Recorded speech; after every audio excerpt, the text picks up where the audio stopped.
নমস্কার বন্ধুরা, লিপিকার কিচেনে সবাইকে জানাই অনেক অনেক স্বাগত। আজকে আবারও চলে এসেছি নতুন একটা রেসিপি নিয়ে। আমি এখানে বানাতে যাচ্ছি গোলাপ জামুন। তো আবার এটাকে কেউ কেউ বলে থাকে লাল মিষ্টি বা লালমোহন।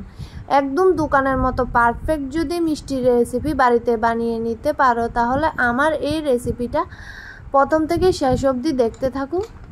এবং ভিডিওটা ভালো লাগলে আমার চ্যানেলটিকে লাইক এবং সাবস্ক্রাইব করতে একদম ভুলবে না, এবং পাশে থাকা বেল আইকনটি প্লিজ ক্লিক করে থাকবে, যাতে করে ভিডিও দেওয়ার সাথে সাথে নোটিফিকেশনটা তোমাদের কাছে পৌঁছে যায়। তো প্রথম অবস্থায় এখানে আমি নিয়ে নেব 1 কাপ পরিমাণ অনুযায়ী দুধ, লিকুইড গরুর দুধ। তো দিয়ে দেব 1 কাপ পাউডার মিল্ক।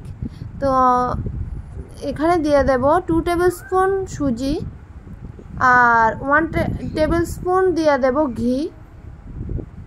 শুকনো উপকরণগুলি আমি দুধের সাথে ভালো করে মিশিয়ে নেব এভাবে। তো এখন আমি মেশানো হয়ে গেছে। এখন চুলার আঁচটা আমি মিডিয়াম আছে, এটাকে একদম শুকনো শুকনো করে নেব। ব্যাটারটাকে অনবরত লাড়তে হবে, না হলে কিন্তু পোড়া দাগ লেগে যেতে পারে।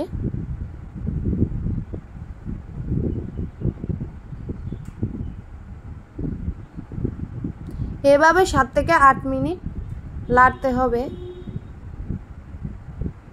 তো যখন পুরোপুরি কড়াইয়ের গা থেকে উঠে আসবে, তখন বুঝে নেবেন এটা হয়ে গেছে। এখন এটা একটা বাটির মধ্যে নামিয়ে নেব।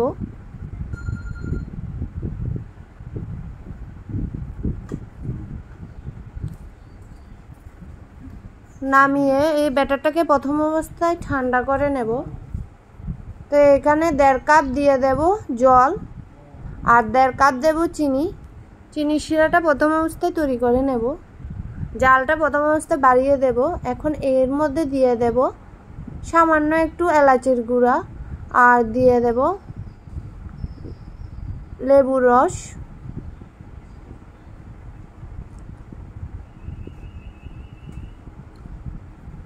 যাতে করে চিনিটা জমাট না বাঁধে। তো এই ব্যাটারটা এখানে ঠান্ডা হয়ে গেছে। এখন এর মধ্যে দিয়ে দেব শুকনো উপকরণগুলি। এখানে 3 টেবিল স্পুন দিয়ে দেব ময়দা,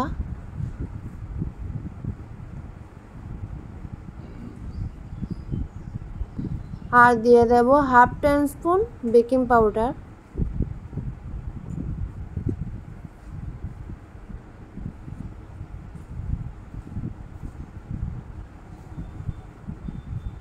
তো ভালো করে এভাবে হাত দিয়ে মথে নেব ব্যাটারটাকে।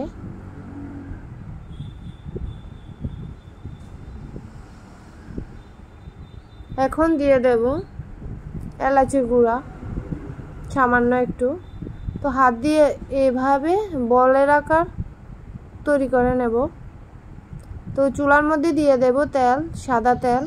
তেলটা একটু হালকা গরম হয়ে আসলে তখন আমি মিষ্টিগুলো এর মধ্যে দিয়ে দেব। তো মিডিয়াম টু লো ফ্লেমে এটাকে ভেজে নিতে হবে মিষ্টিগুলি, একটু ধৈর্য সহকারে। প্রথম অবস্থায় এভাবে চামচ দিয়ে নাড়াচাড়া করবেন না, কড়াইটাকে হাত দিয়ে ধরে এভাবে নাড়াচাড়া করে নেবেন, না হলে মিষ্টি প্রথম অবস্থায় কিন্তু একদম নরম থাকে, ভেঙে যেতে পারে।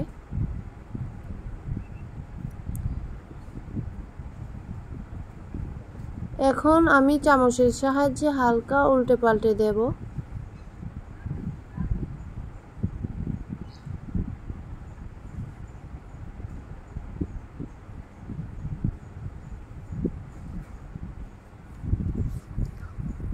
যখন মিষ্টিগুলো হালকা ব্রাউন কালার হয়ে আসবে, তখন আঁচটা আমি মিডিয়াম আঁচে মিষ্টিগুলিকে ভেজে নেব।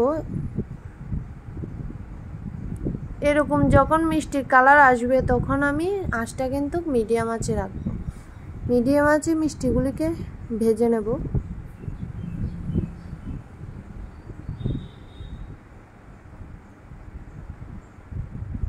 যখন বুঝবেন মিষ্টিগুলি বাদামি কালার হয়ে আসছে, তখন চুলা থেকে মিষ্টিগুলি নামিয়ে নেবেন।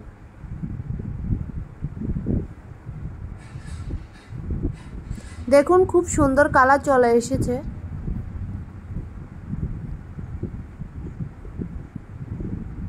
তো এখন আমি চুলা থেকে নামিয়ে নেব মিষ্টিগুলি এইভাবে। তেলটা ছেঁকে নেওয়ার পর আমি সঙ্গে সঙ্গে দিয়ে দেব শিরার মধ্যে, দিয়ে চামচের সাহায্যে এভাবে নাড়াচাড়া করে নেব।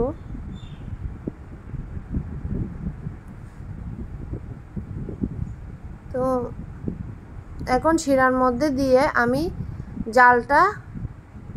চুলার জালটা জ্বালিয়ে দেব।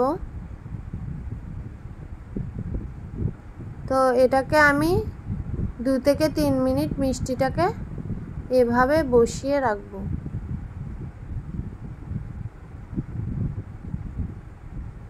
ঢাকা দিয়ে।